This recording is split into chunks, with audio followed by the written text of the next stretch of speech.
श्री सच्चिदानंद सद्गुरु साईनाथ महाराज की जय।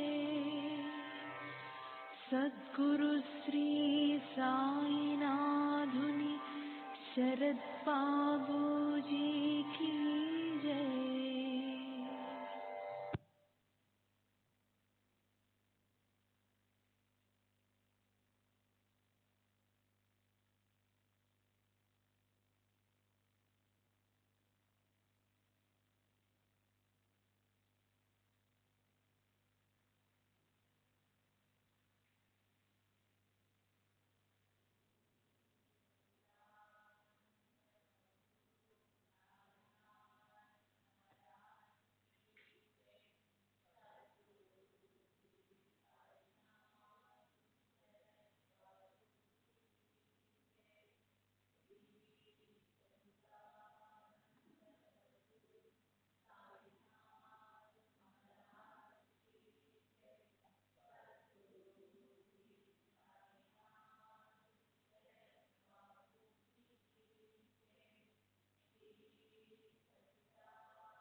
श्री सच्चिदानंद सद्गुरु साईनाथ महाराज की जय।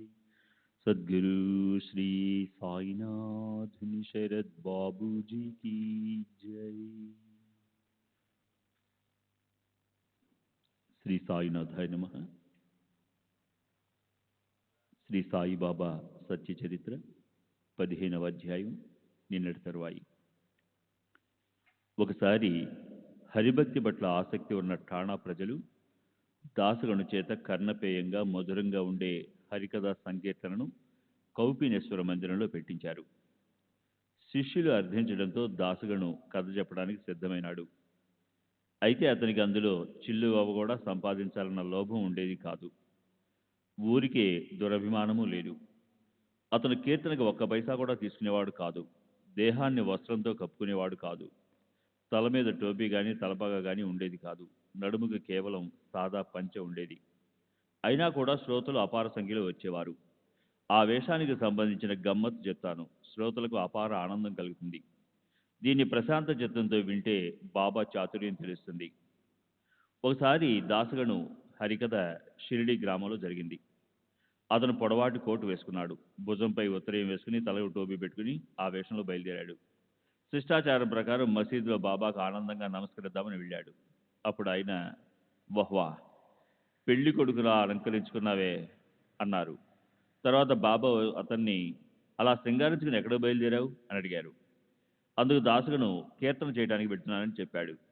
అప్పుడు బాబా, కోటు, ఉత్తరీయం, టోపీ ఇవన్నీ ఎందుకు? ఆ బాధలన్నీ ఎందుకు పడతావు? మనకి ఇవేవి అవసరం లేదు. ఒంటి మీద ఎందుకు ఈ భారం? వాటిని నా ముందే విప్పేసేయి అన్నారు. ఈ ఆజ్ఞ విని దాసుగను ఆ బట్టలన్నీ తీసేసి వాటిని బాబా పాదాల దగ్గర పెట్టాడు. అప్పటి నుంచి దాసుగను కీర్తన సమయంలో చొక్కా వేసుకునేవాడు కాదు. చేతిలో చిరతలు పట్టుకుని మెళ్ళలో దండ వేసుకునేవాడు. ఈ పద్ధతి లోకాచారానికి విరుద్ధంగా ఉన్నప్పటికీ అదెంతో యోగ్యమైనది. విద్వాంసులకే విద్వాంసుడైన నారద మహామునిది ఆ ప్రసిద్ధ మార్గమే. ఈ పరంపరకి మూలం నారద మహాముని. అక్కడి నుంచే తరువాత హరిదాసుల శ్రేణి మొదలైంది. వాళ్ళు పైకి శోభాయమానంగా కనిపించడానికి ప్రయత్నించిన అవసరం లేదు. అంతఃకరణ శుద్ధి ఉంటే చాలు. అదే వారి ధ్యేయం.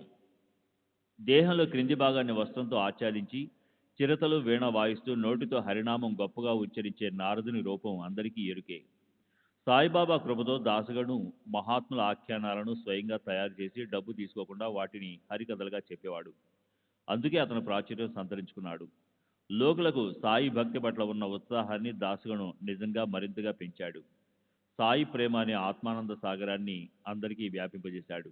అలాగే భక్తుల మొకటమణి నానాసాహెబ్ చందోర్కర్ సాయి భక్తులకి అత్యంత ఉపకారం చేశాడు. జనులకి సాయి చరణాల పట్ల భక్తి పెరగడానికి అతనే మూల కారణం. అసలు దాసగను ముంబైకి వచ్చింది కేవలం చాందోర్కర్ మూలంగానే. అతని వల్లే ముంబైలో ప్రతి చోట దాసగను కీర్తనలు, సాయిబాబా భజనలు జరిగాయి. పూణే, నగర్, షోలాపూర్ ప్రాంతాల్లో సాయి మహారాజ్ ఖ్యాతి మొదటి నుంచే ఉంది. అయితే కొంకణ ప్రాంతం వారికి బాబా పట్ల భక్తి కలిగింది మాత్రం వీరిద్దరి వల్లనే. ముంబై ప్రాంతంలో సాయిబాబా పట్ల భక్తి పెరగడానికి మూల కారణం ఈ ఇద్దరు వ్యక్తులను. వీరిద్దరి వల్ల కృపామూర్తి సాయి మహారాజు ముంబైలో ప్రకటమైనారు. సరే, ఇప్పుడు శ్రీ కౌపీనేశ్వరుని మందిరంలో దాసుగను కీర్తనలోని సాయి అన్న ప్రేమ గర్జనలో, హరినామ జయకారాల్లో చోల్కర్కి ఓ కోరిక కలిగింది. హరికీర్తనకు శ్రోతలు అపారంగా వచ్చేవారు. శ్రోతలు కూడా రకరకాల వారు వస్తారు. కొందరికి శాస్త్రి గారి శాస్త్ర పరిజ్ఞానం కావాలి, మరికొందరికి వారి అభినయం నచ్చుతుంది, కొందరికి కేవలం వారి గానమే నచ్చి, వాహ్, దాసు గారు ఎంత బాగా మధురంగా పాడతారు, విఠలుడి నామఘోషలో ఎంతగా లీనమైపోతారు, ప్రేమతో ఎంత బాగా నర్తిస్తారు అంటారు. కొందరికి హరికథ ప్రారంభంలో చేసే గానం అంటే ఇష్టం ఉంటుంది, మరికొందరికి కథ వినటం పట్ల ఆసక్తి ఉంటుంది, కొందరికి హరిదాసు ఇతరులను అనుకరించే పద్ధతి రుచిస్తుంది, కొందరికి ఆఖ్యానాలు అంటే ఉదాహరణగా చెప్పే కథలు వినటం ఇష్టంగా ఉంటుంది. దాసు శిక్షితుడేనా, విద్వాంసుడేనా, శబ్దాలకు ప్రతి పదానికి వేరువేరుగా అనేక అర్థాలు తెలిసిన వాడేనా, ఉత్తర గంగలోని ఆఖ్యానాలు చెప్పడంలో ప్రవీణుడేనా అని ఇలా వినేవారి ఆలోచన రకరకాలుగా ఉంటుంది. ఇలా శ్రోతలు పుష్కలంగా ఉన్నప్పటికీ కీర్తన విని మనసులో శ్రద్ధాభక్తులు ఉత్పన్నమై ఈశ్వరుడిపైన మహనీయుల చరణాల్లోనూ ప్రీతి ప్రాప్తించిన అలాంటి శ్రోతలు అరుదుగా ఉంటారు. ఎంతగా విన్నా అజ్ఞాన పొరలు విడవడకపోతే దాన్ని వినే అనుభవం అనాలా? దేనివల్ల మాలిన్యం కడుక్కుపోదో దాన్ని సబ్బు అని, దేనివల్ల అజ్ఞానం అస్తమిస్తుందో దాన్ని శ్రవణం అని ఎలా అనాలి? శ్రీ సచ్చిదానంద సద్గురు సాయినాథ్ మహారాజ్ की जय. सद्गुरु श्री साईनाथ शरद बाबू जी की जय.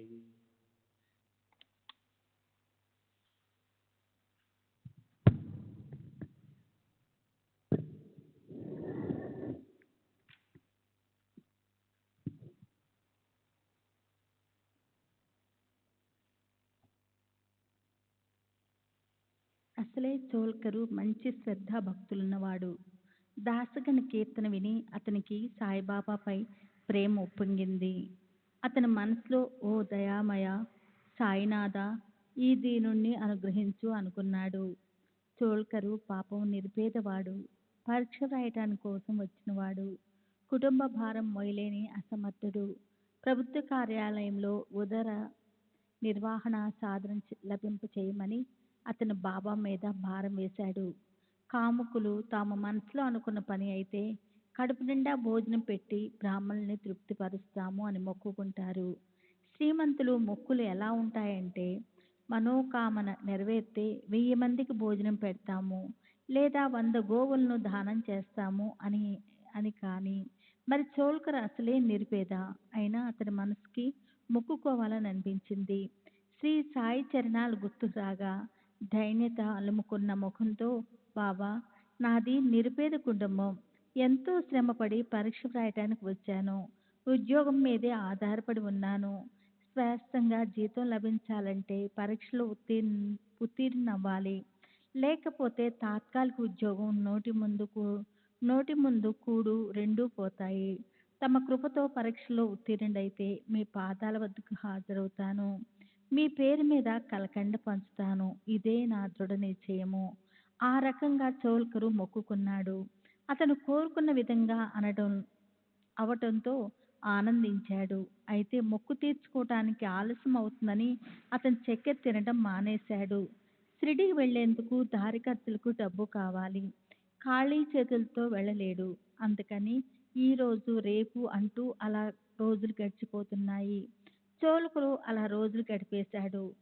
సహ్యాద్రిలోని అతిపెద్ద కొండ నానేఘాటిలోని దాటొచ్చునేమో కానీ సంసారి ఇంటి గడపను దాటడం చాలా కష్టం. షిరిడీ మొక్కు తీర్చుకోకుండా చక్కెర పదార్థాలు తినటానికి వీల్లేదు కనుక చోల్కరు టీ కూడా చక్కెర లేకుండానే త్రాగుతున్నాడు. అలాగే కొన్ని రోజులు గడిచాక కాలం కలిసొచ్చి అతను షిరిడీ వెళ్ళాడు. మొక్కిన మొక్కు తీర్చుకున్న అతని మనసుకి ఆనందం కలిగింది. సాయిబాబా దర్శనం అవగానే చోల్కరు ఆయన పాదాలకు నమస్కరించి తర్వాత సాష్టాంగం చేసి సంతృష్టుడయ్యాడు. పరిశుద్ధ చిత్తంతో చోల్కరు అక్కడ కలకండ పంచాడు. బాబాకి కొబ్బరికాయ సమర్పించాడు. ఈ రోజు నా మనోరథాలన్నీ సిద్ధించాయని మనసులో అనుకున్నాడు. సాయిబాబా దర్శనంతో అతనికి ఆనందం కలిగింది. బాబాతో జరిగిన సంభాషణతో అతనికి సుఖం కలిగింది. చోల్కరు బాబూసాహెబ్ జోగుకి అతిథిగా ఉన్నాడు. జోగు వద్ద నుంచే మసీదుకి రాకపోకలు జరుగుతున్నాయి. జోగు లేవగానే అతను కూడా బయలుదేరాడు. అప్పుడు బాబా జోగుతో ఇతనితో బాగా చక్కెర వేసిన టీ త్రాగించు. ఈ మాటలు చెవిలో పడగానే చోల్కరు మనసుకి ఆశ్చర్యం అనిపించింది. కనురెప్పల మాట నుంచి ఆనందాశ్రువులు ఉబికి అతని బాబా చరణాలపై తలనుంచాడు. జోగుకి కూడా ఆశ్చర్యం అనిపించింది. అయితే చోల్కర్కి రెట్టింపు ఆశ్చర్యం కలిగింది. ఎందుకంటే బాబా మాటలకి అర్థం అతనికి దానంతట అదే తెలిసిపోయింది. ఆయన మనసులో భావన కూడా అతనికి అర్థమైంది. బాబాకి అసలు టీ అంటే తెలియదు. మరి ఇప్పుడు దాన్నెందుకు గుర్తుకు తేవాలి? చోల్కరు అచంచల విశ్వాసం కలగటానికి, అతని భక్తి దృఢం కావటానికి బాబా ఈ మాటలు పలికారు. ఇంతలో బాబా పూర్తిగా సూచించారు. చోల్కరా, మొక్కుకున్న విధంగా ఇచ్చిన కలకండ నాకు అందింది. కలకండను వదలాలన్న నీ నియమం పూర్తయింది. మొక్కుకున్నప్పటి నీ మనసులోని విషయం అలాగే మొక్కు తీర్చుకోవడానికి ఆలస్యం అవటం వల్ల చక్కెర తినటం మానేసి నీవు చేసుకున్న ప్రాయశ్చిత్తం నీవు గుప్తంగా ఉంచినప్పటికీ అదంతా నాకు బాగా తెలిసింది. మీరెవరైనా ఎక్కడైనా ఉండండి, నా ముందు భక్తిభావంతో నిలబడి నమస్కరించి విన్నపం చేస్తే మీ భావాన్ని అనుసరించి నేను మీ వెనకే అహోరాత్రుల్లో నిలబడి ఉంటాను. నా దేహం ఇక్కడే ఉండి మీరు సప్త సముద్రాల అవతల ఉన్నా మీరేం చేసినా అది నాకు వెంటనే తెలుస్తుంది. ప్రపంచంలో మీరెక్కడికైనా వెళ్ళండి, నేను మాత్రం మీ వెంటే ఉంటాను. మీ హృదయాల్లోనే నా నివాసము. నేను మీ అంతర్యామిని. మీ హృదయాల్లో నివసించే నాకు మీరు సదా నమస్కరించండి. సమస్త భూతాల హృదయాల్లోనూ నేనే ఉన్నాను కనుక మీ ఇంట బయట దారిలో మీరు కలిసే ప్రతి వారిలో నేనే ఉన్నాను. వారిలో నేనే నివసిస్తున్నాను.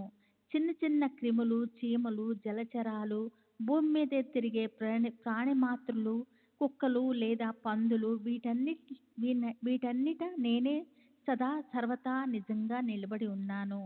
నన్ను అన్యంగా భావించవద్దు. మన మధ్య అసలు ఏమాత్రమూ తేడా లేదు అని నన్ను తెలుసుకున్న వారి అదృష్టం గొప్పది. ఈ సంగతి చూడటానికి చిన్నదిగా ఉంటుంది, కానీ ఉత్తమ గుణ సంపన్నమైనది. చోల్కర్ మీద బాబాకి ఎంత ప్రేమ! ఆయన భక్తి అనే నిధిని ప్రసాదించారు. అతని మనసులో ఉన్న వాటన్నిటికీ బాబా ఈ ప్రకారంగా అనుభవం ఇచ్చి చూపారు. మహాత్ముల చాతుర్యము ఎంత గొప్పది! బాబా మాటలు ఎంతో విలువైనవి. అవి భక్తుల హృదయాంతరాల్లోకి ఎంత లోతుగా దూసుకుపోతాయి. అవి భక్తి అనే మడిని తడుపుతాయి. భక్తి అనే నౌకకి తెరచాపగా అయి మార్గం చూపిస్తాయి. చాతక పక్షులు దాహం తీర్చడానికి మేఘాలు దయతో వర్షపు ధారలను కురిపిస్తాయి. అయితే ఆ పరిణామంలో అవి పూర్తిగా అవనిని చలబరుస్తాయి. ఇక్కడ అదే విధంగా జరిగింది. చోల్కర్ పాపం ఎవరో ఎక్కడి వాడో దాస్కన్ కీర్తన నిమిత్తమైంది. అతనికి మొక్కుకోవాలని మనసుకు పుట్టింది. బాబా కూడా ప్రసన్నలైనారు. అందువల్లే ఈ చమత్కారం జరిగింది. మహాత్ముల అంతరంగము తెలిసింది. బాబా తమ ఉపదేశానికి అలాంటి సందర్భాలను కల్పిస్తారు. చోల్కర్ కేవలం నిమిత్త మాత్రుడు. భక్తులందరి హితం సాధించడానికి బాబా చేసే చాతుర్యము అన్యోన్యం. మనం వాటిని ఆశ్చర్యంతో అలా చూస్తూ ఉండిపోవాలి. ఇలాంటి బాబా లీలను మరోటి వర్ణించి ఈ అధ్యాయాన్ని పూర్తి చేస్తాను. ఒకరు బాబాను ఏమని ప్రశ్నించారో దానికి బాబా ఏమని సమాధానం చెప్పారో వినండి. ఒకసారి బాబా మసీదులో తమ ఆసనం మీద కూర్చుని ఉన్నప్పుడు ఆయన ఎదుట కూర్చుని ఉన్న ఒక భక్తుడు ఒక బల్లి చిక్ చిక్మని అరవటం విన్నాడు. బల్లి ఒంటి మీద పడటము, బల్లి అరుపు ఇవి ఆ తర్వాత సంభవించబోయే దాన్ని సూచిస్తాయి. కనుక కుతూహలంతో అతను సహజంగా ఇలా ప్రశ్నించాడు: బాబా, ఈ ప్రక్కనున్న గోడ మీద బల్లి ఎందుకలా అరుస్తుంది? దాని మనసులో ఏముంది? అది శుభకారి కాదు కదా. అందుకు బాబా ఇలా అన్నారు: ఔరంగాబాద్ నుంచి ఆమె సోదరి ఆమెను కలిసేందుకు ఇక్కడికి వస్తుందని ఆమెకి ఆనందం కలిగింది. అసలు బల్లి అనేది ఎంత ప్రాణి? దానికి అమ్మ నాన్నలేమిటి, అన్నా చెల్లెలేమిటి? దానికి సంసారంలోని వ్యవహారాల్లో ఏం సంబంధం ఉంటుంది? బాబా ఏదో తమాషాగా అలా చెప్పి ఉంటారని అనుకొని ఆ భక్తుడు ఒక్క క్షణం అలా ఉట్టిగా కూర్చున్నాడు. ఇంతలో ఔరంగాబాద్ నుంచి ఒక వ్యక్తి బాబా దర్శనం చేసుకోవటానికి గుర్రం మీద వచ్చాడు. అప్పుడు బాబా స్నానం చేస్తున్నారు. అతను ఇంకా ముందుకు పోవలసి ఉంది. కానీ మేత అంటే గుర్రాలు మొదలైనవి నిత్యం తినే ఆహారము లేకుండా గుర్రం ముందుకు నడవదని కొద్దిగా మేతను కొందామని అతని వీధిలోకి బయలుదేరాడు. ఈ కొత్త ప్రయాణికుడి వైపు బాబాను ప్రశ్నించిన భక్తుడు ఆశ్చర్యంగా చూడసాగాడు. ఇంతలో ఆ ప్రయాణికుడు తన భుజానికి తగిలించుకున్న సంచి అంటే శనగలు మొదలైనవి నింపి గుర్రం నోటికి కట్టే సంచిని చెత్త దులిపేందుకు విదిలించాడు. భూమి మీద తిరగేసి సంచి మూతిని తలక్రిందులుగా విదిలించగానే అందులోంచి ఒక బల్లి బయటకు వచ్చి భయంగా అందరి ఎదుట చరచరా ప్రాకింది. ప్రశ్నించిన వ్యక్తితో బాబా ఇలా అన్నారు: ఇప్పుడు దాన్ని చూడు. ఆ బల్లి సోదరి ఇదే. దీని చమత్కారం చూడు. అది అక్కడి నుంచి బయలుదేరి తన అక్క కూసిన శబ్దాన్ని పట్టుకొని వయ్యారాలొలకబోస్తూ అక్కడికి వెళ్ళింది. ఆ అక్కా చెల్లెళ్ళ ఆ అనుపమాన అనుబంధానికి కారణము అవి కలిసి చాలా రోజులవటమే. గాఢంగా ఆలింగనం చేసుకొని అవి పరస్పరము ఒకటినొకటి చుంబించుకున్నాయి. నిజంగా ఆ రెండిటి ఆ గాఢ ప్రేమ అలౌకికమైనది. అవి రెండూ కలిసి గిరగిరా తిరిగాయి. ఆనందంతో ఒకదాని చుట్టూ ఒకటి తిరగటం మొదలెట్టాయి. గుండ్రంగా అడ్డంగా తలక్రిందులుగా ఇష్టం వచ్చినట్లు గిరికిలు కొట్టాయి. ఆ ఔరంగాబాద్ ఎక్కడ, షిరిడి గ్రామం ఎక్కడ? ఎంత చిత్రము! ఆ గుర్రపు స్వారీ హఠాత్తుగా రావటమేమిటి? దానితో పాటు బల్లి రావటమేమిటి? బల్లి ఉండేది ఔరంగాబాదే కావచ్చు. దానా సంచిలో దూరి ఉండవచ్చు. అయితే అది ప్రశ్నోత్తరాల సమయానికే సరిగ్గా ఎలా వచ్చింది? బల్లి ఏమని పలికిందో ఆ విషయం బాబాను ప్రశ్నించాలని భక్తుడికి స్ఫూర్తి ఎందుకు కలగాలి? దాని అంతరార్థాన్ని బాబా తెలియజెప్పి అనుభవం కూడా వెంటనే ఎందుకు ఇవ్వాలి? అలా ఆ అసమానమైన యోగం కలిసొచ్చింది. బాబాకి పరిహాసాలంటే ఎంతో ఇష్టము. సత్పురుషులు ఉపాయాన్ని ఆలోచించి భక్తులకు మరింతగా శ్రేయస్సుని కలిగిస్తారు. చూడండి, అతను జిజ్ఞాసువు కాకపోతే బల్లి అరుపుకు అర్థం ఎవరికైనా తెలిసేదా? సాయిబాబా గొప్పతనం మాత్రం ఎలా తెలిసేది? అనేక సార్లు బల్లులు అరుస్తుంటాయి. ఇది అందరికీ తెలుసు. అయితే ఆ శబ్దాలకు అర్థము, బల్లికి సంబంధించిన సమాచారము ఎప్పుడైనా ఎవరైనా అడుగుతారా? సారాంశము: మొదటే నిర్ణయించబడ్డ ఈ జగతాట గురించిన పథకము గుప్తంగా ఎవరికి అర్థం కాకుండా ఉంటుంది. దీని గురించి ఎవరికి కూడా అసలు తర్కించడానికి కూడా కుదరదు. కనుక అది జరిగిన తర్వాత ఆశ్చర్యం అనిపిస్తుంది. పైగా ఆ బల్లే అరుస్తుందంటే ఏదో అనర్థం జరగపోవటాన్ని సూచిస్తుందని, ఆ సమయంలో నోటితో కృష్ణ కృష్ణ అని అంటే అవబోయే అనర్థము ఆగిపోతుందని అంటారు జనులు. శ్రీ సచిదానంద సద్గురు సాయినాథ్ మహారాజ్ की जय. सद्गुरु साईनाथ उन्हीं शरद बाबूजी की जय.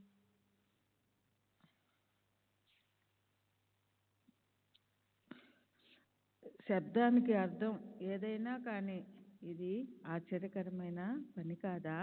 తమ భక్తులని తమ పాదాల్లో దృఢంగా ఉంచడానికి కూడా బాబా ఈ ఉత్తమ యుక్తి చేస్తారు. ఈ అధ్యాయాన్ని ఆదరంతో చదివినా లేక నియమంగా దాన్ని పారాయణ చేసినా వారి కష్టాలను గురు మహారాజు దూరం చేస్తారు. ఈ విషయంలో మనసులో బాగా గుర్తుపెట్టుకోవాలి. ఆయన పాదాల్లో నిస్సంశయంగా తలను ఆనించిన వారికి సాయియే త్రాత అంటే తప్పించేవాడు, పాత అంటే పాలించేవాడు, అభయ దాత, కర్త, హర్త అవుతారు. ఇక్కడ నే చెప్పిన దానిలో పొరపాటుందని మాత్రం అనుకోకండి. సాయినాథులు అలాగే ఉంటారు. నా సొంత అనుభవానికి సంబంధించిన రహస్యాన్ని నేను భక్తుల శ్రేయస్సు కోసం చెప్తున్నాను. ఈ జగత్తులో పూర్తిగా నేనొక్కనే ఉన్నాను. నేను తప్ప రెండో వారెవరూ లేరు. కేవలం ఈ లోకమే కాదు, ముల్లోకాల్లో కూడా పూర్తిగా నేనే ఉన్నాను అనే అద్వితీయ స్ఫురణ ఎక్కడ ఉంటుందో అక్కడ భయం అనే మాటే మిగిలి ఉండదు. వారికి అభిమాన రహితంగా, అహంకార రహితంగా సమస్తము చైతన్యమే నిండి ఉన్నట్లు కనిపిస్తుంది. హేమాడు పంతు సాయికి శరణు వచ్చాడు. ఒక్క క్షణం కూడా ఆయన చరణాలను అతను వదలడు. ఎందుకంటే ఈ సంసార సాగరాన్ని దాటేందుకు అవి ఒక సాధన అయి ఉన్నాయి. ఇప్పుడు నా మధుర నిరూపణ వినండి. రాబోయే అధ్యాయంలో గురువర్యులు శ్రీ సాయి ఒక అందమైన సంఘటన సృష్టిస్తారు. లోకులకు బ్రహ్మజ్ఞానం ఒక్క చిటికలో సంపాదించాలి అనే కోరిక ఉంటుంది. అదేదో దారిలో పడి ఉన్నట్లు ఎవరో ఒక లోబి సాయిబాబాని బ్రహ్మజ్ఞానం అడిగితే సాయి మహారాజు దాన్ని అతని జేబులో నుంచే తీసిస్తారు. ఈ కథను విన్నప్పుడు శ్రోతలకు బాబా చేతులు ఎంత ఆశ్చర్యకరమైనవో తెలుస్తుంది. పూర్తిగా లోభాన్ని వదలకపోతే బ్రహ్మ ఎప్పటికీ లభించదు. బ్రహ్మ ప్రాప్తించడానికి పాత్రత ఎవరికి ఉందని ఎవరూ అడగరు. సాయి మహారాజు అది ఎవరికి ఎలా ప్రాప్తిస్తుందో పూర్తిగా వివరిస్తారు. నేను శ్రోతల ముందు చేతులు జోడించి విన్నపం చేస్తున్నాను. సాయి యొక్క ప్రేమ కేలనం అత్యంత ఉత్సాహంతో వినండి. దానివల్ల మీ చిత్తం ప్రసన్నమై విషయాన్ని గ్రహించే శక్తికి తృప్తి కలిగి సత్పురుషుల గొప్పతనం తెలుస్తుంది. కనుక శ్రోతలు దీనిపై శ్రద్ధ పెట్టండి. సర్వులకి శుభమస్తు. ఈ ప్రకారంగా సత్పురుషులు సజ్జనులచే ప్రేరణ కలిగించిన భక్త హేమాడ్ పంతు రచించిన శ్రీ సాయి సమర్థుల సత్య చరిత్రలోని చోల్కర్ చక్కెరఖ్యానం అనే పేరుగల 15వ అధ్యాయం ముగిసింది. శ్రీ సద్గురు సాయినాథార్పణమస్తు. శుభం భవతు. 15వ అధ్యాయానికి పరిపూర్ణ వివరణ. 11వ అధ్యాయంలాగే ఈ అధ్యాయాన్ని కూడా ఆదరపూర్వకంగా చదవడం లేదా నియమంగా పారాయణం చేస్తే సంకటాలు నివారించబడతాయి. కనుక అందులోనూ ఎంతో చిన్నది, తేలికగా అర్థమయ్యేది అవడం వల్ల ఈ రోజుల్లో ఈ అధ్యాయాన్ని భక్తులు మాత్రమే కాక చిన్న పిల్లలు కూడా పఠిస్తున్నారు. ఈ అధ్యాయాన్ని ఆదరంతో చదివినా లేక నియమంగా దీన్ని పారాయణం చేసిన వారి కష్టాలను గురు మహారాజు దూరం చేస్తారు. ఈ విషయం మనసులో బాగా గుర్తుపెట్టుకోవాలి. ఆయన పాదాల్లో నిస్సంశయంగా తలను ఆనించిన వారికి సాయియే త్రాత, ఆత, అభయదాత, కర్త, హర్త అన్నీ ఆయన ఒక్కరే. ఈ అధ్యాయం యొక్క ఫలశ్రుతి పైన చెప్పిన విధంగా నాకు కూడా మంచి అనుభవం కలిగించింది. ఈ అధ్యాయంలోని చోల్కర్ ఆఖ్యానం భక్తులకు అనన్య భక్తి ఉన్నప్పుడు పరమేశ్వరుని లేదా సద్గురుని అంతఃకరణం ఎలా ద్రవిస్తుంది, ఆ భక్తులని సొంత పిల్లల హక్కున చేర్చుకుని వారి ముద్దుని ఎలా తీరుస్తారు అన్న దానికి సాక్షాత్ ఉదాహరణగా ఉంది. దీన్ని వర్ణించేటప్పుడు హేమాడు పంతు పిల్లిని దాని పిల్లలను అనుపమానంగా అందంగా పోల్చారు. పిల్లలకి పాలిచ్చి అప్పుడే బయటకొచ్చిన పిల్లి మళ్ళీ అంతలోనే తిరిగి లోపలికి వచ్చినప్పుడు దాని పిల్లలు మళ్ళీ మళ్ళీ ప్రేమతో త్రాగేందుకు దాని దగ్గరకు పోతాయి. అప్పుడు ఆ పిల్లి విసుగుతో గుర్రుమన్నప్పుడు కొద్దిసేపు ఆ పిల్లలు భయంతో ఒక పక్క కూర్చుంటాయి. అమ్మ విశ్రాంతిగా కూర్చున్నప్పుడు దాని చుట్టూ గిరికెలు కొట్టి దాని స్తన్యాన్ని త్రాగడం మొదలు పెడతాయి. ఈ ప్రకారంగా ప్రేమతో నిండి ఆ పిల్లలు స్తన్యాన్ని చీకి గటగటా పాలు తాగుతూ ఉంటే తల్లికి పాలు చేపుకు వస్తాయి. అది మునుపటి గుర్రును మర్చిపోయి భూమి మీద ప్రేమగా పడుకుంటుంది. వాత్సల్యం ఉదయించగానే తల్లి విసుగు కరిగిపోయి తన పిల్లలను 4 పాదాలతో గట్టిగా పట్టుకొని వాటిని పైపైన నాకుతుంది. నిజంగా ఈ వేడుక అలౌకికమైనది. పిల్లలు తీవ్రంగా గోళ్లతో గీకడం వల్ల తల్లి వాత్సల్యం అధికమై స్తన్యాల నుంచి పుష్కలంగా పాలు ప్రవహిస్తాయి. పిల్లలు ప్రేమ తల్లికి పాలను ఎలా ఉత్పన్నం చేస్తాయో అలాగే సాయి చరణాలపై మీకుండే ఆసక్తి సాయిబాబా హృదయంలో దయ అనే వరదలను ఉత్పన్నం చేస్తుంది. ఈ ఆఖ్యానంలో తర్వాత దాసగను కీర్తన చేసేటప్పుడు వేసుకునే వేషం గురించిన వినోదభరితమైన కథ ఉంది. బాబా వాహ్ పెళ్లి కొడుకులా అలంకరించుకున్నావే అని పరిహసించి పొడుగు కోటుని ఉత్తరీయాన్ని తలపాగాని తీసేయించి అతనికి అత్యంత పరిశుద్ధమైన నారదీయ కీర్తనా పద్ధతిని నేర్పించారు. పూలదండ వేసుకోవడం సాంప్రదాయకపై వేషం వేసుకోవడానికి బదులు అంతఃకరణంలో ఉండే నిజమైన భక్తి యొక్క గొప్పతనాన్ని తెలిపారు. ఈ పీఠం మూల నారదుని నుంచి వచ్చింది. అక్కడి నుంచే ఆ తరువాత హరిదాసుల పరంపర మొదలయ్యింది. వారికి పైకి కనిపించే ఉపాధి శోభ అవసరం లేదు. అంతఃకరణ శుద్ధి ఒకటే వారి ధ్యేయం. శరీరంలోనే అదో భాగాన్ని వస్త్రంతో ఆచ్ఛాదించుకొని చిరుతలు వీణ వాయిస్తూ నోటితో హరినామాన్ని గట్టిగా ఉచ్చరించే నారద మహాముని రూపం అందరికీ తెలుసు. తరువాత చోల్కర్తో మొక్కుకునేటప్పటి నీ చిత్తం మొక్కు తీర్చుకోవడం ఆలస్యం అవడం వల్ల చక్కెర తినడం మానేసి నీవు చేసుకున్న ప్రాయశ్చిత్తం నీవు గుప్తంగా ఉంచినప్పటికీ అదంతా నాకు బాగా తెలిసింది. అలా చెప్పి బాబా అతనికి మాత్రమే కాక తన భక్తులందరికీ ధైర్యం చెప్పారు. మీరెవరైనా ఎక్కడైనా ఉండండి, నా ముందు భక్తి భావంతో నమస్కరించి విన్నపం చేస్తే నేను మీ వెనకే మీ భావాన్ని అనుసరించి అహోరాత్రులు నిలబడి ఉంటాను. నా దేహం ఒకవేళ ఇక్కడే ఉండి మీరు సప్త సముద్రాల అవతల ఉండి మీరు ఏం చేసినప్పటికీ అది వెంటనే నాకు తెలుస్తుంది. ప్రపంచంలో మీరు ఎక్కడికైనా వెళ్ళండి, నేను మాత్రం మీ వెంటే ఉంటాను. మీ హృదయాల్లోనే ఉంది నా నివాసం. నేను మీ అంతర్యామిని. బాబా తరువాత ఉపదేశిస్తూ నేను మీ అంతర్యామిని. మీ హృదయాలలో కూర్చున్న నాకు మీరు సదా నమస్కరించండి. సమస్త భూత మాతృల హృదయాల్లో నేనే ఉన్నాను కనుక ఇంట బయట దారిలో మిమ్మల్ని కలిసే వారిలో నేనే వ్యవహరిస్తూ వారిలో నేనే నివసిస్తున్నాను. చిన్న క్రిములు, చీమలు, జలచరాలు, కేచరాలు, ప్రాణిమాత్రులు, కుక్కలు, పందులు వీటన్నిటిలో నేనే సర్వదా నిజంగా నిండి ఉన్నాను. నన్ను వేరుగా అనుకోవద్దు. మన మధ్య భేదం లేదు. అలా నన్ను తెలుసుకున్న వారి అదృష్టం గొప్పది. ఈ సిద్ధాంతాన్ని అనుసరించి రాబోయే అక్క చెల్లెళ్ళైన బల్లుల అనుబంధాన్ని బాబా సంభవింపజేసినట్లు అనిపిస్తుంది. ఈ బలితో ఏకాత్మత లేకపోతే బాబా అలా ఆనందంతో పరస్పరం పెనవేసుకొని ఆనందంలో గిరికలు కొట్టడం, అడ్డంగా నిలువుగా తలక్రిందులుగా ఇష్టం వచ్చినట్లు గిరగిర తిరగడానికి కారణం తెలిసేదా?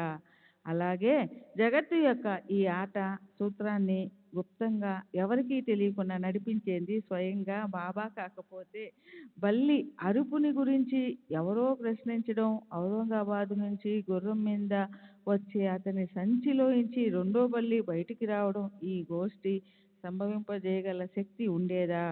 ఈ అధ్యాయం వారి సంకటాలను గురురాజు నివారిస్తారని అని ఫలశ్రుతి చెప్పబడింది. అయినా ఇక్కడ చెప్పబడ్డ తత్వం యొక్క భావార్థం బాగా తెలుసుకొని దాన్ని ఆచరణలో పెట్టే వారి విషయంలో ఎలాంటి భయము మిగిలి ఉండదు. ఈ జగత్తులో సంపూర్ణంగా నేనొక్కనే ఉన్నాను, నేను తప్ప వేరెవరూ లేరు. కేవలం ఈ లోకంలోనే కాదు, ముల్లోకాల్లో కూడా నేనే ఉన్నాను. అలా అద్వితీయ స్ఫురణ ఎక్కడ ఉంటుందో అక్కడ భీతి అన్న మాటే ఉండదు. వారికి అభిమానము, అహంకారము లేకుండా సర్వము చైతన్యంతో నిండి ఉన్నట్లు కనిపిస్తుంది.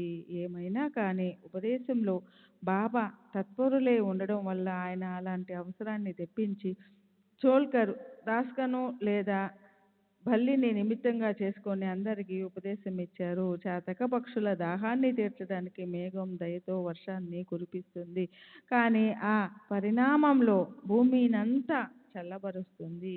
ఈయన పద్ధతి అలాగే ఉంటుంది. 16వ అధ్యాయం బ్రహ్మ జ్ఞానం కథనం 1. జగతుత్పత్తి కారణము, మూలకారకుడైన బ్రహ్మ ప్రాప్తి గురించిన నిరూపణ 1వ భాగం. శ్రీ గణేశ్వరునికి నమస్కారం, శ్రీ సరస్వతీదేవికి నమస్కారం, శ్రీ గురు మహారాజుకి నమస్కారం, శ్రీ కులదేవతకి నమస్కారం, శ్రీ సీతా రామచంద్ర మూర్తులకి శ్రీ రామచంద్రులకి నమస్కారం, శ్రీ సద్గురు సాయినాథునికి నమస్కారం. శాంతి అనే సింహాసనం మీద కూర్చునే స్వానంద రూప సామ్రాజ్య అధిపతి, రాజాదిరాజు, చక్రవర్తి, మనకున్న ఒకే ఒక ఆధారమైన గురు మహారాజుకి నమస్కారం చేస్తున్నాను. ఆయనకి ఇరువైపులా అభేద భక్తి సహజస్థితి చామరలు వీస్తున్నాయి. స్వానుభూతి, సద్య ప్రతీతి అత్యంత ఆదరంతో వివరణలు వీస్తున్నాయి. స్వాత్మ స్థితి ఛత్రాన్ని పట్టుకుంది. శాంతి జ్ఞానాలనేవి వేత్ర అంటే రాజ భటుల చేతిలో ఉండే దండాలను పట్టుకున్నాయి. మాయా మోహాలనే షట్పుత్రులు అక్కడ క్షణం పాటు కూడా ఉండలేవు. ఈ సభ గొప్పతనాన్ని గురించి ఏం వర్ణించాలి? 4 వేదాలు, ఆదర్శనాలు, 18 పురాణాలు, స్తుతి స్తోత్రాలు చదువుతున్నాయి. శుద్ధ జ్ఞాన ప్రకాశం తలతల మెరుస్తుంది. స్వానందం ఎంతగానో నిండి వ్యాపించి ఉంది. విరక్తి, భక్తి, శుద్ధ జ్ఞానం, మననము, నిధి ధ్యాసనం, నిజాను సంధానము, సాక్షాత్కారము అనే ఈ అష్ట ప్రధానులు ఆయన సేవలో నిమగ్నమై ఉన్నాయి. శాంతి, దాంతి అనే దివ్యమణులు ఆయన మెడను అలంకరించాయి. వేదాంత సాగరంలో ప్రవహించే అమృతం లాంటివి ఆయన మధురోక్తులు. తీక్షణమైన పదునుతో తలతలా మెరిసే జ్ఞానమనే కత్తితో కొట్టేందుకు ఎత్తిన ఆయన చేతిని చూసి సంసారం అనే వృక్షం గజగజ వణికిపోయింది. ఓ నిరంజన, అవ్యయ, అవినాశ, గుణాతీత యోగిరాజా, మీకు జయకారాలు. దీనజనులకు ఉద్ధరించడానికి, ఇతరులకి ఉపకారం చేయడానికి మీరు ఈ దేహాన్ని ధరించారు. దాసగను మహారాజు తన భక్తి సారామృతం 52వ అధ్యాయంలో సాయిబాబాని అలా సార్వభౌమరాజుగా అందంగా వర్ణించారు.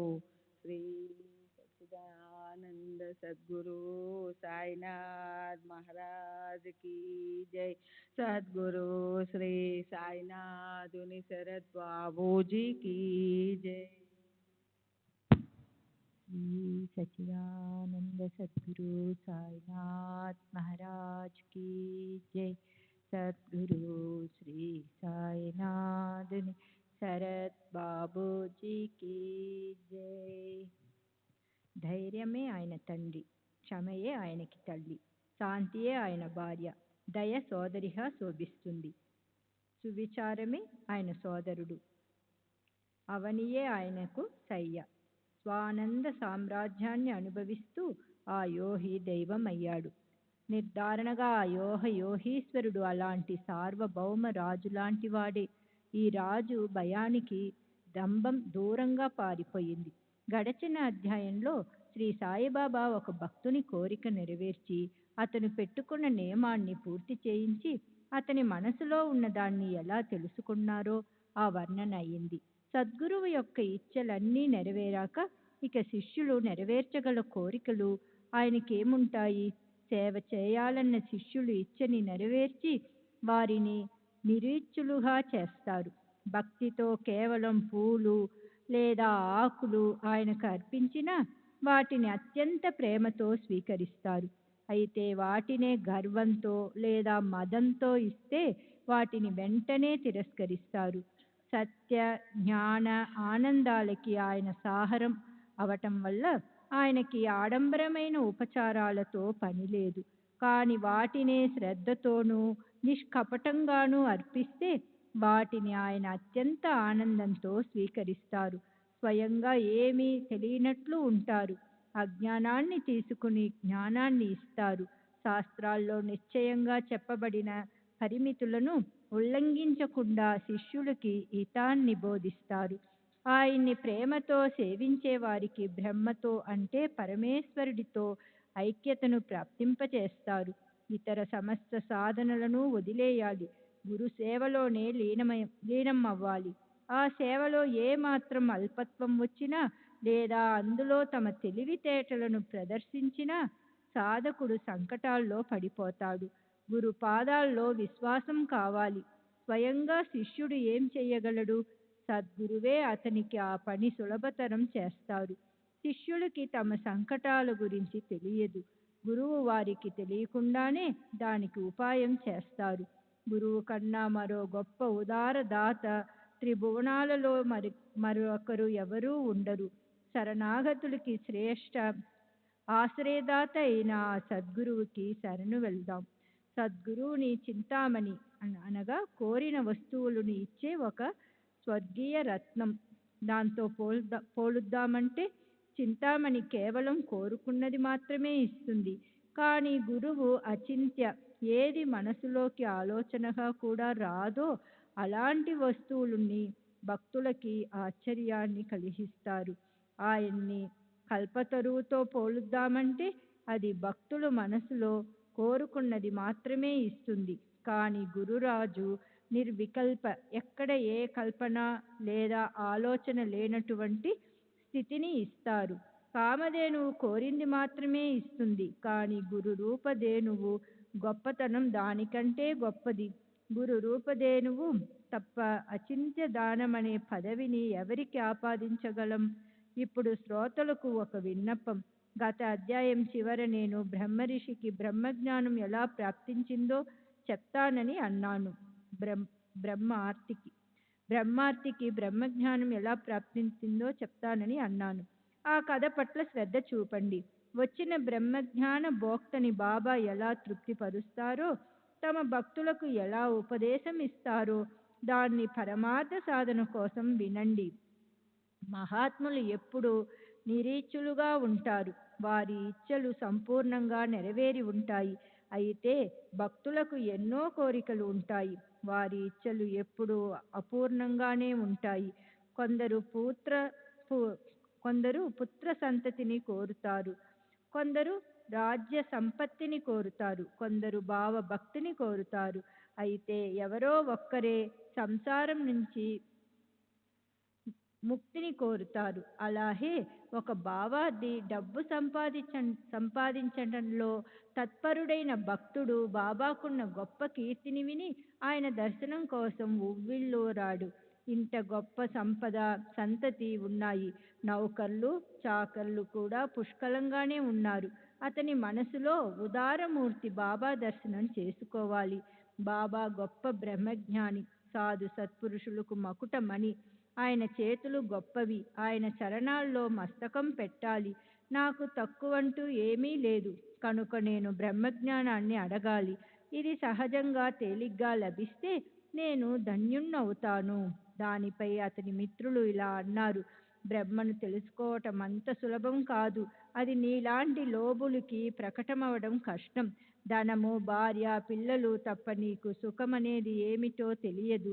బ్రహ్మ అనేది కేవలం స్వప్నంగా అనిపించే వారికి అది శాంతిని ఎలా ఇస్తుంది? ఇంద్రియాలు బలహీనపడి జహత్తులో ఎవరూ గౌరవించినప్పుడు ఊరికే ఖాళీగా కూర్చుని అప్పుడు బ్రహ్మజ్ఞానాన్ని గురించి ఆలోచిస్తారు. కాలక్షేపం కోసం బ్రహ్మను తెలుసుకోవాలని ప్రయత్నిస్తారు. అలాగే నీకు బ్రహ్మను తెలుసుకోవాలనే కోరిక కలిగింది. నీ పిసినారి చేతుల నుంచి పైసా రాల్చకుండా నీ కోరిక తీర్చేవాళ్ళు నీకెవరూ కలవరు. సరే, అలాంటి కోరికను మనసులో పెట్టుకుని ఆ బ్రహ్మార్తి రాను పోను గుర్రబండి మాట్లాడుకుని షిరిడీకి బయలుదేరాడు.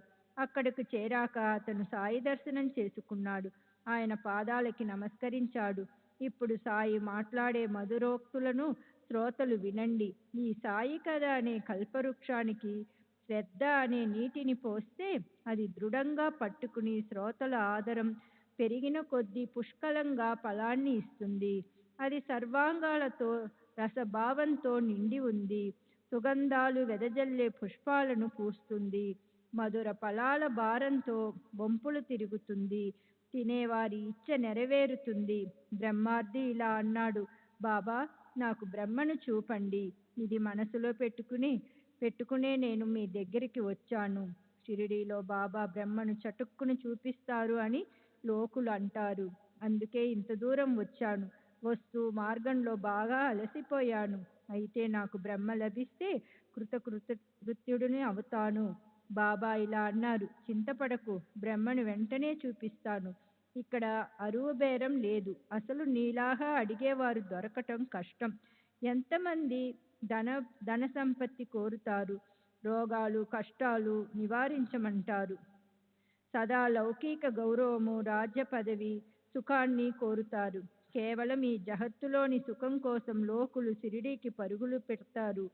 ఫకీరునైన నన్ను భజిస్తారు. అలాంటి వాళ్లే నా దగ్గరకు ఎక్కువగా వస్తారు. బ్రహ్మను ఎవరూ అడగరు. నీలాంటి వాళ్ళు దొరకరు. బ్రహ్మ జిజ్ఞానువుల కోసం నేను ఆకలిగొని ఉన్నాను. అలాంటి నాకు పర్వకాలం వచ్చింది. బ్రహ్మ వస్తువు భీతితో సూర్యచంద్రులు ఆగకుండా నడుస్తుంటారు. నియమంగా ఉదయించి నియమంగా అస్తమిస్తారు. ప్రకాశము, అంధకారము పరిమితిలో ఉంటాయి. గ్రీష్మ, వసంతాది ఋతువులు రావటానికి ఇంద్రదేహాది లోకపాలురు 8 దిక్కుల్లో లోకులను రక్షించడం కోసం పరమేశ్వరుడిచే నియమింపబడ్డ అధికారులు ఇంద్రుడు, అగ్ని, యముడు, నైరుతి, వరుణుడు, కుబేరుడు, వాయువు, ఈశుడు. నియమంగా ప్రజలను పాలించటానికి మూల కారణం బ్రహ్మ. కనుక శరీరం పడిపోకముందే విచారశీలురైన వారు బ్రహ్మప్రాప్తి కోసం పురుషార్థాలను సాధిస్తారు. లేకపోతే నిశ్చయంగా నిరంతరం పునర్జన్మల పరిభ్రమణ వెంటాడుతుంది. ఈ బ్రహ్మను తెలుసుకోకముందే ఒకవేళ శరీరం పడిపోతే అప్పుడు సంసార బంధనం వెంటాడుతుంది. పునర్జన్మను తప్పించుకోలేం. కఠోపనిషత్తు 2వ అధ్యాయం 3వ వల్లి 3, 4 మంత్రాలు చదవండి. భయాదస్యగ్ని స్రవతి, భయాత పతి సూర్య, భయాద్రింద్రిశ్చ వాయశ్చ, మృత్యార్ధపతి పంచమః. దేని భయంతో అగ్ని తపింపచేస్తుందో సూర్యుడు ప్రకాశిస్తాడో, దేని భీతితో ఇంద్రుడు, వాయువు, మృత్యువు తమ తమ పనుల్లో తత్పరులై ఉంటారో, ఇహ చేదస కథ ఓదుం ప్రకాశరీరస్య విస్రణః తత్ సర్గేష లోకేషు శరీరత్పాయ కల్పతే. ఆ పరబ్రహ్మని శరీర పతనం కాకముందు ఈ దేహంలో ఉన్నప్పుడే ఒకవేళ తెలుసుకోకపోతే అనేక యుగాల వరకు నానా లోకాల్లో యోనుల్లో శరీరాన్ని ధరించవలసి వస్తుంది. నీకు బ్రహ్మమే ఏమిటి? పాదాల నుంచి శిరస్సు వరకు గట్టిగా చుట్టబడి ఉన్న దాన్నే నేను నీకు విప్పి చూపిస్తాను. ఎంత అమృతభరితమీ వాణి! అనుపమానమైనది. సర్వశ్రేష్ఠ సుఖాలకి గని. సంశయాల్లో ఊగిసలాడే ప్రాణులని కూడా ఉద్ధరించటంలో ఇది సమర్థురాలు. తాత్కాలిక ఆనందాన్నిచ్చే సుఖాల మోహంలో రాత్రింబవళ్ళు చిక్కుకుని ఉండే వారిని కూడా బాబా మాటలు శాస్త్రాలచే యోగ్యమని అంగీకరించబడ్డ వచన రూప మార్గమనే ఆచరణలోనికి తీసుకెళ్తాయి. చింతామణి ప్రసన్నమైతే లౌకిక సుఖం చేతికందుతుంది. మహేంద్రుడు ప్రసన్నుడైతే స్వర్గ సంపత్తి లభిస్తుంది. కానీ గురువు యొక్క విశిష్టత దానికన్నా విశేషం. గురువు లాంటి దాత మరొకరు ఉండరు. ఆయన ఒకవేళ సుప్రసన్నులైతే ప్రాప్తించటానికి కష్టమైన బ్రహ్మను భక్తులకు చూపిస్తారు. ఈ మధుర కథా శ్రవణంలో సంసార దుఃఖం నశిస్తుంది. బ్రహ్మార్తులకు ఎలా శిక్షణ ఇవ్వాలో బాబాకి తెలుసు.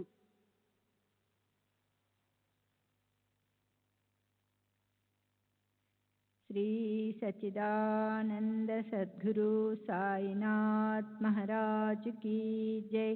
సద్గురు శ్రీ సాయినాథుని శరత్ బాబూజీ కీ జై.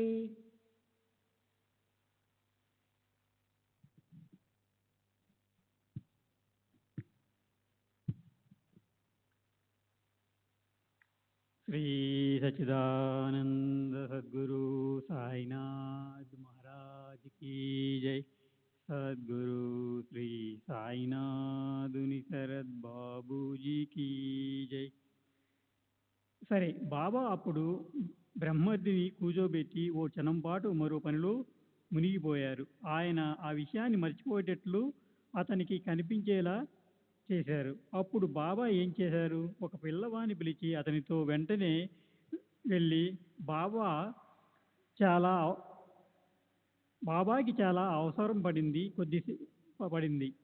కొద్దిసేపటికి కోసం ఓ 5 రూపాయలు వెంటనే ఇవ్వమని నందు మారవాడికి చెప్పు అన్నారు. పిల్లవాడు నందు వాళ్ళింటికి వెళ్ళాడు. అతని తలుపు తాళం పెట్టి ఉంది. అప్పుడు అలాగే వెనక్కి వచ్చి బాబాకి ఈ సంగతి చెప్పాడు. బాబా ఇలా అన్నారు, మళ్ళీ వెళ్ళు. బాలా వ్యాపారి ఇంటికి వెళ్ళి అతన్ని అడిగి ఆ డబ్బైతే అతని ఈ ప్రయత్నం కూడా వ్యర్థమైంది. వ్యాపారి బాలా కూడా అప్పుడు ఇంట్లో లేడు. పిల్లవాడు తిరిగి వచ్చి బాబాకి సంగతి చెప్పాడు. తరువాత 1-2 చోట్లకు బాబా అతన్ని వెంటనే పంపించారు. తిరిగి అలసిపోయిన ఆ పిల్లవాడికి చిల్లి గవ్వ కూడా దొరకలేదు.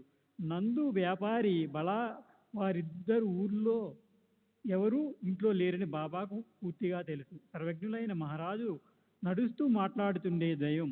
ఆయన పని 5 రూపాయల కోసం ఆగిపోయిందా? కానీ బ్రహ్మర్ది కోసం చమత్కారం చూపారు. అతిథులు ఎవరైనా వచ్చినప్పటికీ వారికి ఆతిథ్యం ఇవ్వటానికి చేసిన పంచభక్ష పరమాన్నాలు ఇంట్లో ఉన్న ఇతరులకు కూడా పెడతారు. అలాగే ఈ బ్రహ్మోపభోక్త నిమిత్తంతో మహారాజు సర్వుల శ్రేయస్సు కోసం భక్తులకి ఉపదేశించారు. ఆ బ్రహ్మర్తి జేబులో అప్పుడు 250 రూపాయలు ఉన్నాయి. అది సాయినాథునికి తెలుసు. బ్రహ్మర్దికి అది తెలియదా? అతనికి కళ్ళు లేవా? జేబులో నోట్ల కట్ట ఉండి కూడా ఇవ్వాలా వద్దా అని తిరిగి తనకు వస్తాయా లేదా అన్న సందిగ్ధావస్థలో పడిపోయాడు. ఇబ్బందిలో పడ్డాడు. సాయిబాబాకి 5 రూపాయలను అప్పుగా కొద్దిసేపు ఇవ్వగల ధైర్యం అతనికి లేకపోయింది. బ్రహ్మ సాక్షాత్కారం అడగటానికి వచ్చాడు. సాయి మహారాజు సత్యాన్నే పలుకుతారు. చేబదులు డబ్బు కూడా కొద్ది మొత్తమే. అది ఇచ్చి చూడాలని అతని మనసు కనిపించిన సంశయం వచ్చి అడ్డుపడింది. 5 రూపాయలనేదెంత? కానీ అది ఇవ్వటానికి కూడా అతనికి ప్రాణం ఒప్పుకోలేదు. ఇంతటి సులభమైన పని కూడా చేయలేకపోయాడు. అతను మూర్తీభవించిన లోబి కాదా? బాబాపై నిజమైన ప్రేమ ఉన్న ఇతర అమాయకులు ఎవరైనా ఈ విషయాన్ని ఇంత దూరం రానిచ్చేవారు కాదు. బ్రహ్మపై తపన ఉన్న వారికి ఆ విషయం తెలియకుండా ఉంటుందని నేను అనుకోను. అతను ధన మోహంలో చిక్కున్నాడు. పోనీ హాయిగా కూర్చున్నాడా అంటే అది లేదు. తిరిగి వెళ్ళిపోవాలని ఒకటే తొందర. బాబాతో ఇలా అన్నాడు, బ్రహ్మాన్ని చూపండి. బాబా ఇల్లారు. కూర్చున్న చోటనే బ్రహ్మను చూపించాలని ఇప్పటివరకు ప్రయత్నించాను. అది నీకు తెలియటం లేదా? బ్రహ్మ కోసం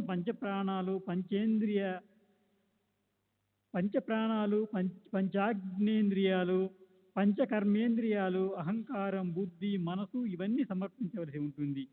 కఠోపనిషత్తు 2వ అధ్యాయం 3వ వల్లి యదా అజ్ఞావని ఇష్టే జ్ఞానినా మనసా సహా బుద్ధిశ్చవ విచేష్టితి కామాహు పరమాంగతిం.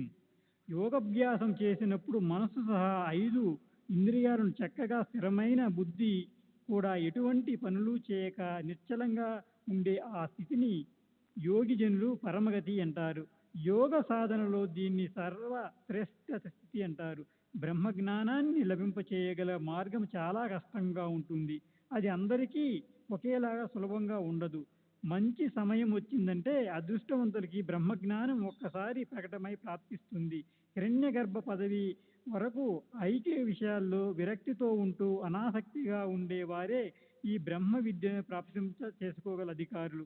దేహంలో కొంచెం కూడా వైరాగ్యం లేని వారికి ఎవరు ఎంత బ్రహ్మత్వాన్ని ఉపదేశించినప్పటికీ ఫలితం ఏముంటుంది? ఉత్తమాధికారులకి బ్రహ్మజ్ఞానం ఏమాత్రం అవరోధాలు లేకుండా సహజంగా ప్రాప్తిస్తుంది. కానీ మధ్యమాధికారులకు నిరంతరం దృఢమైన పద్ధతితో మెల్లమెల్లగా వెళ్ళవలసి ఉంటుంది. ఒకరు ఆకాశ మార్గంలో విహంగం వెళతారు, మరొకరు శాస్త్ర సమ్మతితో క్రమంగా మెట్లెక్కిపోతారు. అయితే అధికారం లేని వారు మాత్రం బ్రహ్మను తెలుసుకోవడానికి వ్యర్థ శ్రమపడతారు. ఒక్క ఆత్మవివేకం తప్ప, ఆత్మ సంశయం తప్ప, అంటే ఇంద్రియాలను వికారాలను స్వాధీనం చేసుకోవడం తప్ప బ్రహ్మప్రాప్తికి మరో శ్రేష్ఠ సాధన లేదు అన్న వేదాంత వచనం నిజమే. అయినప్పటికీ ఆత్మ వివేకం ప్రాప్తింప చేసుకోవటం అందరికీ సాధ్యమవుతుందా? అభ్యాసం చేసి శ్రమపడి ఎముకలను అరగదీయవలసి ఉంటుంది. అప్పుడు ప్రకటమైన గురుకృప మెల్లమెల్లగా చేతికి చిక్కుతుంది. నేనొక ఈశ్వరుణ్ణి, నేనే సత్తాన్ని ప్రదర్శించే ఒక అధిపతిని అని హిరణ్య గర్భుడికి అభిమానం పెరిగి స్వస్వరూపం విస్మరింపబడినప్పుడు విశ్వోత్పత్తి అవుతుంది. నేనే బ్రహ్మనై ఉన్నాను అన్న జ్ఞానం కలిగినప్పుడే అది తెలుసుకున్న జ్ఞాని స్వస్వరూపంలో లీనమవుతాడు. అప్పుడే అతనికి విశ్వం యొక్క వాస్తవికత గురించి కానీ లేదా దాని వాస్తవికమనే కల్పన నశించిపోతుంది అని శృతి గర్జిస్తూ చెప్తోంది. ఆత్మ జాగృతమై సర్వవ్యాపకము సర్వాంగభూతము అయిన బ్రహ్మ గురించి ఏక రూపత అనే మనోవృత్తి కలిగిందంటే బ్రహ్మ అనే అగ్నిలో విశ్వం ఆహుతి అవుతుంది, సృష్టి బూడిదవుతుంది. జీవుల స్థితి కూడా ఇదే పద్ధతిలో ఉంటుంది. మాయాబ్రహ్మ నశించిపోయినప్పుడే త్రాడు, సూర్యకిరణాలు, ముత్యపు చిప్ప వీటి మిథ్యాభాసం అస్తమిస్తుంది.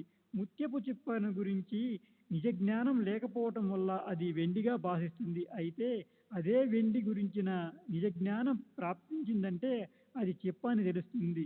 మిథ్య కల్పన నివారింపబడిందంటే వెండి కనిపించదు, అది ముత్యపు చిప్ప అన్న స్పష్టమైన నిశ్చితాజ్ఞానం కలుగుతుంది. పరస్పర అజ్ఞానానికి ఈ లక్షణం ఉంది. అజ్ఞానమనే మాలిన్యాన్ని కడిగి శుభ్రం చేసి జ్ఞానమనే దీపాన్ని ప్రకాశింపచేయాలి. అప్పుడు మిథ్యాకల్పన నశిస్తుంది. జనన మరణ బంధం లేకపోతే అప్పుడు మోక్షం కోసం ఆత్మ సంశయం ఎందుకు? వేదాంతంతో మనకేం సంబంధం? అప్పుడు ఈ బ్రహ్మజ్ఞానం గురించిన వివేచనకు ఎందుకు?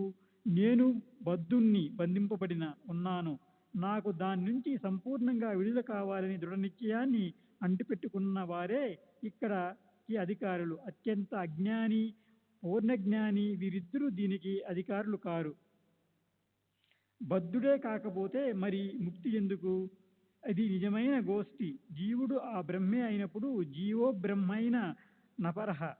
స్వాభావికంగా అతను నిత్య శుద్ధ బుద్ధ ముక్తుడే అయి ఉంటాడు కనుక బుద్ధిచా నాహి కైంచి ముక్తి హేతో అవైహవ స్తుతిస్తి. బద్ధత, ముక్తము ఈ రెండు సహచర్యంతో ఉండే గుణాల మీద ఆధారపడి ఉంటాయి. వీటి అనుభవం అందరికీ ఉంటుంది. బ్రహ్మకి మాయతో లేదా త్రిగుణాత్మక ప్రకృతితో, అంటే గీత 7వ అధ్యాయం, దైవీ హే షాగుణమయ మమ మాయా దుర్త్యయ సంబంధం ఏర్పడ్డప్పుడు తాను బద్ధుడైనట్లు తెలుసుకుంటాడు. కనుక గుణ సంయోగం అంటే బంధనం, గుణ విమోగం అంటే మోక్షం. అన్యత్వం అనేది అస్తిత్వంలోనే లేని చోట ఎవరు ఎవరిని బంధిస్తారు, విడిపిస్తారు? జీవాత్మకు పరమాత్మతో అన్యత్య భావం ఒకే మార్గంలో పోయినప్పుడు ఇద్దరు బద్ధులు కారు, ముక్తులు కూడా కారు. రాత్రింబగళ్ళు సూర్యుడు ఉత్పన్నం చేశాడా? అది సృష్టి దోషం యొక్క వ్యవహారం. సూర్యుడు ఆ చిక్కులో పడడు. నేనొక కర్తని, నేనొక భోక్తని అని చిత్తంతో అభిమానం పెట్టుకుని స్వర్గ నరకాల సుఖదుఖాలను అనుభవిస్తుంటే విషయాలపై ఆసక్తి అధికమవుతుంది. ఆత్మ నిత్యము, సనాతనము, శాశ్వతము. జనన మరణ వికారాలు దాన్ని బాధించవు. చూడండి, కఠోపనిషత్తు 2:2-18, గీత 2:20. అజో నిత్య శాశ్వతోయ పురాణో నహన్యతే హన్యమానే శరీరే.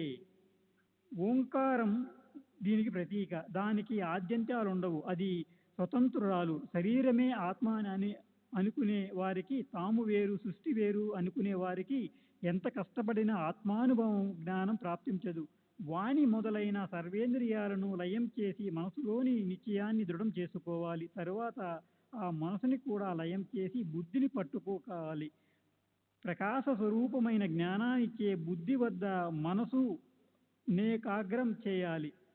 మనసుతో పాటు ఇంద్రియాలన్నీ బుద్ధికి స్వాధీనం ఉంటాయి.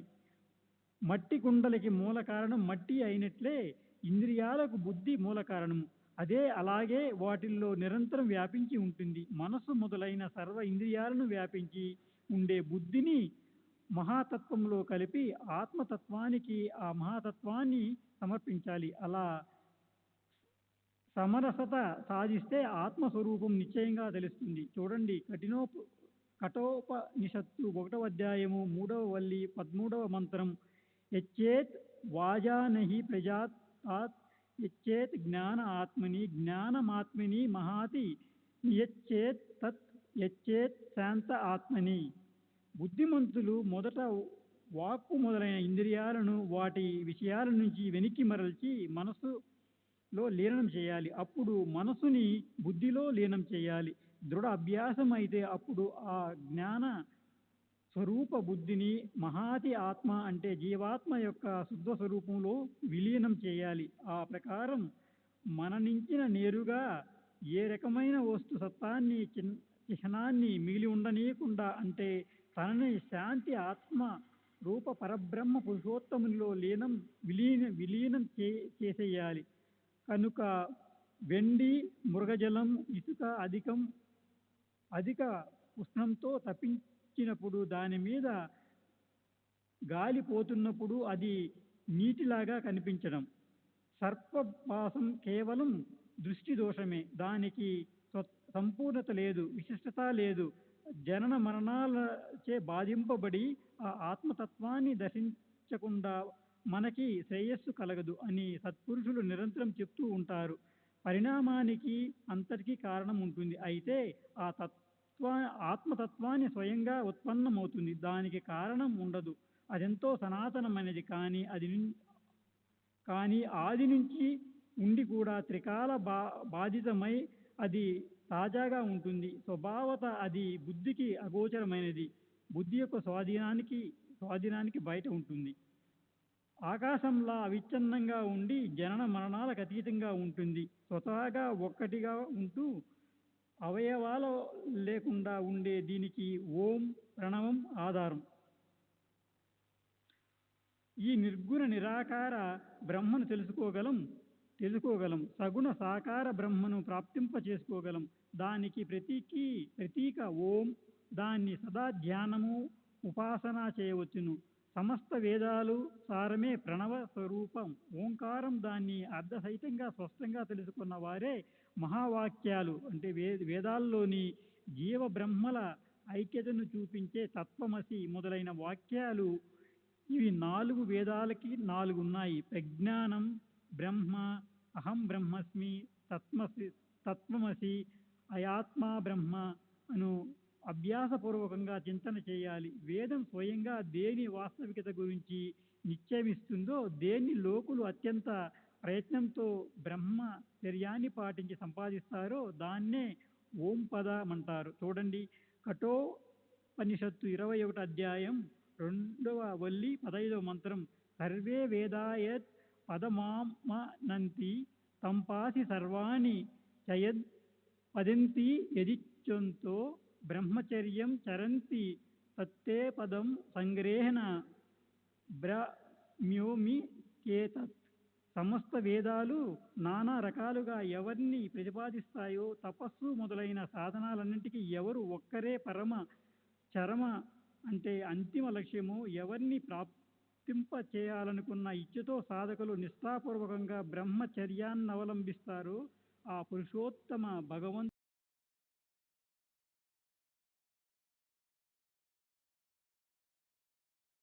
సరే. ఆ పదవికి మార్గం చాలా కఠినమైనప్పటికీ పరిశ్రమ చే వారిని శ్రేష్ఠ గురుకృప కలిగితే దాన్ని పొందటం అత్యంత సులభం. అత్యంత స్థూలమైన ఇంద్రియాల నుంచి అనుక్రమంగా సూక్ష్మ తారతమ్యంలోకి చేరుకున్న మీదట ప్రయత్నశీలురై సాధకులు అది ప్రాప్తిస్తుంది. ఆ ఓం శబ్దంతో ఉచ్చరింపబడే అక్షరాలన్నీ తపస్సుకెల్లా శ్రేష్టమైనవి. దాని కేవల ఉచ్చారణతో అర్థం యొక్క తత్వం మనసులో స్ఫురిస్తుంది. దాన్ని మళ్ళీ మళ్ళీ పఠిస్తే అప్పుడు ప్రత్యక్షంగా అనుభవం కలుగుతుంది. శ్రీ సచ్చిదానంద సద్గురు సాయినాథ్ మహారాజ్ కీ జై. సద్గురు శ్రీ సాయినాథుని శరద్ బాబూజీ కీ జై.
श्री सच्चिदानंद सद्गुरु साईनाथ महाराज की जय. सद्गुरु श्री साईनाथ शरद बाबूजी की जय. साई रहम नजर करना, बच्चों का पालन करना. साई रहम नजर करना, बच्चों का पालन करना. जाना तुमने जगत पसार, सब ही झूठ जमाना. जाना तुमने जगत पसार, सब ही झूठ जमाना. साई रहम नजर करना, बच्चों का पालन करना. साई रहम नजर करना, बच्चों का पालन करना. मैं अंधा हूँ बंदा आपका, मुझसे पथ दिखलाना. मैं अंधा हूँ बंदा आपका, मुझसे पथ दिखलाना. साई रहम नजर करना, बच्चों का पालन करना. साई रहम नजर करना, बच्चों का पालन करना. दासगणों कहे अब क्या बोलूं, थक गई मेरी रसना. दासगणों कहे अब क्या बोलूं, थक गई मेरी रसना, साई रहम नजर करना, बच्चों का पालन करना, साई रहम नजर करना, बच्चों का पालन करना, रहमो नजर करो अब मोरे साई, तुम बिना नहीं मुझे माँ बाप भाई, रहमो नजर करो मैं अंधा हूँ बंदा तुम्हारा, मैं अंधा हूँ बंदा तुम्हारा, मैं ना जानू, मैं ना जानू, मैं ना जानू, अल्लाह इलाही, रहमो नजर करो, रहमो नजर करो अब मोरे साई, तुम बिना नहीं मुझे माँ बाप भाई, रहमो नजर करो, काली जमाना मैंने गमाया, काली जमाना मैंने गमाया, साथी आखिर का, साथी आखिर का, साथी आखिर का, तुम बिना कोई, रहमो नजर करो, रहमो नजर करो अब मोरे साई, तुम बिना नहीं मुझे माँ बाप भाई, रहमो नजर करो अपने मस्जिद का झाड़ू गड़ो है, अपने मस्जिद का झाड़ू गड़ो है, मालिक हमारे, मालिक हमारे, मालिक हमारे, तुम बाबा साई, रहमो नजर करो, रहमो नजर करो अब मोरे साई, तुम बिना नहीं मुझे माँ बाप भाई, रहमो नजर करो। श्री सच्चिदानंद सद्गुरु साईनाथ महाराज की जय। सद्गुरु श्री साईनाथ निशरद बाबू जी की जय।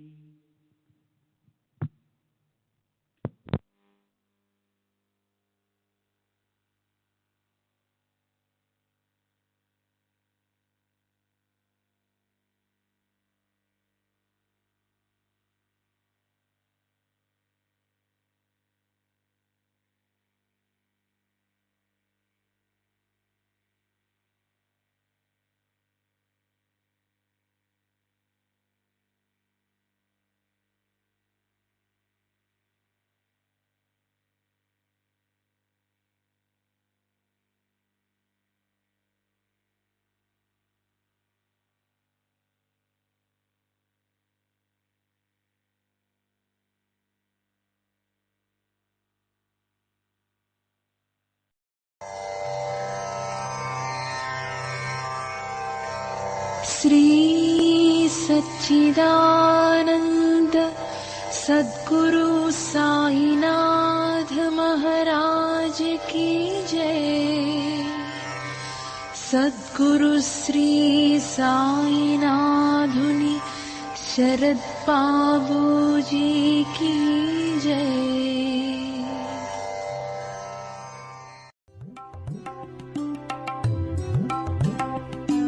Sai Baba Sai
Sai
Baba,